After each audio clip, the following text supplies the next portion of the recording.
social anxiety. Not uncommon. As human beings walking through this topsy-turvy world, it's not uncommon to be socially anxious. So this is the first thing I want to unpack together. You're not broken. You're not damaged, albeit so that you might be judging yourself critically. So what happens when we're socially anxious? When we're socially anxious, we start feeling all these feelings in our body. We start thinking all these thoughts in our mind. We start analyzing our every movement and our every word. We start trying to control our own authentic expression. We start analyzing everyone around us. Are they looking at me? What are they thinking about me? What I believe is happening here, and I had a really great session with a client last night. We were uncovering this together. When we're socially anxious, we are trying to obtain some kind of personal safety and security through the intellect or through the empathic emotional sense, feeling into the room, feeling into the vibe. We've doubled down on this, and we're trying to obtain safety and security through these means of feeling the vibe of the room and, of course, analyzing everything. But we cannot obtain physical security and safety through these means. It's a futile effort. So the mind starts racing and it's endless. You may have had social anxiety for years of your life and you've still not cracked the code because you're trying to solve the problem with your mind. You're trying to analyze everything. You're trying to feel into everything. This is not the way to overcome social anxiety. So you're not socially anxious with your best friend. You're not socially anxious when you're alone in your room because you're physically secure. So there's a perception being held that you're not physically secure. There could be a risk of some kind. Rejection, attack of some kind, persecution. We need to come into the instinctual center, the gut instinct, the physical body, your physicality. And you must reclaim a sense of safety in this space. So how do we do this? Well, there's been some very powerful things that I've used to overcome social anxiety. From the guy walking around the supermarket feeling all tense and inhibited and fluttery in the chest, to being able to walk with a sense of vigor and prowess, to be able to hold myself and be comfortable. There's a few things here, 3 things. The first thing, certain past experiences in our life. School for many people, very traumatic. So important to fit in, so important to not draw attention to yourself, so important to not get picked on and bullied or rejected. For some of us, we have negative experiences that have left an impression on our mind that we're trying to prevent happening again. Regression therapy is very, very helpful for addressing those experiences. But there's something more that we can do. Learning to come into the body. We've doubled down on this hyper and analytical intellectual mind. We want to return to the body, to the instinct. We've all met those people. They walk in the room and they're just boom. They're in the room. They're engaged. Now, what happens when we're anxious? We become self-focused, self-referential. We leave the logistical environment around us and we start becoming self-absorbed. This in itself is a vulnerable place because our attention's right here. The anxiety is masking our ability to see reality clearly. It's like a buffer, a thick layer of fog. When we come into the body here, we need to remember what we're capable of. Typically, people with social anxiety, they're afraid of consequence, they're afraid of judgment and persecution, they're afraid of conflict. And it comes from not having a physical sense of security and capability. We must reclaim this. We must reclaim this. School put so much emphasis on our mind and our intellect, not very much on our body. Well, PE, sports once a week. That's not very good. We need to reclaim this sense of physicality. The second thing that I've found to be very useful is martial arts. Martial arts. For me personally, Thai boxing. The reason I chose Thai boxing was because it's a lion-hearted sport. It's an aggressive sport. It's fiery.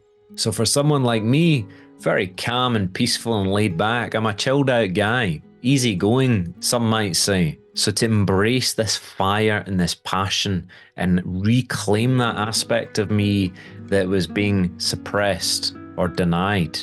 Now, I'm no professional fighter, by any means. But over the years of practicing this, the way I see myself is different. I'm no professional fighter, but I have an adequate enough skill to walk through this civilized society with a sense of calmness and composure the majority of the time. And that comes from connecting to my physicality, reclaiming my physicality, and actually realizing that through developing this physicality, security can be the result. And what I've noticed is from an introverted energy of being self-focused and self-conscious, more of a presence comes into the world, more engagement. Now, there was something that I learned during my time of sparring at the beginning, so flinchy. Any movement and Lewis is jumping around. Lewis is afraid of getting hit. And I heard someone say, stop trying to not get hit. Expect to get hit. And this went round in my mind for months and months. Expect to get hit. This is the third thing that's been very useful. Applying this principle of expecting to get hit. Often when we're socially anxious, we have this idea, oh, what if they judge me? What if they don't like me? What if they attack me? And we're trying not to get hit. We're trying to not have that experience come in. My invitation for you is to acknowledge that potential reality of being judged, attacked, criticized, and acknowledge it. See it for what it is, my friend. There you are.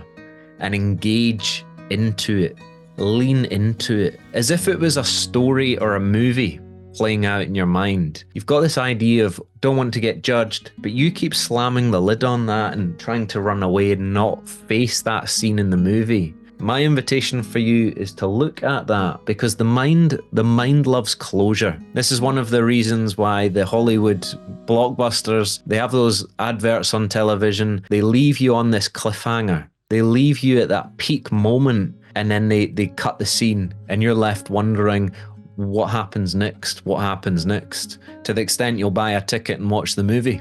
So what we want to do in our mind is move into this. We want to play the movie through in our mind. Okay, if I got judged, then what? If I got punched in the face, then what? If I died today, then what? And we want to move through the peak. So the peak is the most uncomfortable point. I describe it as going down the slide for the first time. You climb up the ladder, you start realizing, oh, this is a bit precarious. I don't know if I can handle this. You get to the peak. Now, when you're at the peak, you begin to think, oh gosh, I don't know if I want to do this. Some people, they turn back and they climb off the slide and they sit from a distance looking at it thinking, oh, all the other people can do it. What's wrong with me? I'm not ready yet. What we want to do is go to the peak, expect the adrenaline, expect the anxiety. It's totally normal and natural. There's nothing broken or dysfunctional about that. But then what we want to do is move beyond the peak by asking ourselves the question, then what? They judge me, then what? They shout at me, then what? And as we do this, we bring completion and closure to this old narrative. Another thing with social anxiety is that we don't trust our ability to handle that negative outcome. We're not prepared, we're not equipped, because we've never actually allowed ourselves to consider, okay, if that person really came to my face, headbutted me, said they hated me, shouted at me, screamed at me, gossiped about me, how would I handle that? Most people think it's the end of the world, because they're unprepared. It's no wonder you're anxious. If I got in the swimming pool and I didn't know how to swim and I wasn't willing to swim, I'd be blooming terrified of the deep end. So we need to consider this preparation. We need to consider, okay, if I do get judged, then what? And the interesting thing about this is that when we're in our mind considering these potentials, because they're not in reality right now, there's nothing physically we can do to respond to them. So by definition, we are physically helpless to this potential. But the reality of being judged, the reality of being gossiped about, the reality of being attacked, whilst unpleasant and undesirable, there is something that we can do physically in the world in relation to it. We need to connect with that solution. We can't control the thoughts in our mind. We're not meant to control the thoughts in our mind. That would be an impossible challenge. But we can control how we respond to physical reality. And that's what we need to connect with. That's what we need to uncover here together. So my man, that's the short piece today on social anxiety. A few little things. If there's more interest on this, of course, we can dive deeper, but a few surface level things that you can begin to apply into your life and integrate.